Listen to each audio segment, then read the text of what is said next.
మార్చెనే నన్ను నా గతం. ఆలస్యమైందని తనకు నీ పరిచయం. నువ్వేనట ఇకపై నా జీవితం.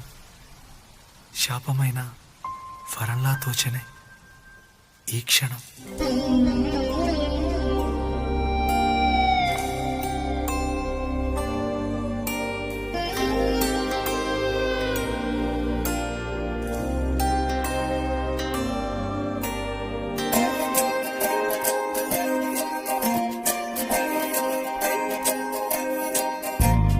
ఏమిటో ఇవాళ రెక్కలొచ్చినట్టు వింతగా ఆకాశమంచు తాకుతున్న గుండెనే కొరుక్కు తిన్న కళ్ళు చూసినంతనే మనస్సు నవ్వే మొదటిసారి. ఏం మార్పిది ఎడారి ఎండ మావి ఉప్పెనై ఉంచెనే కలే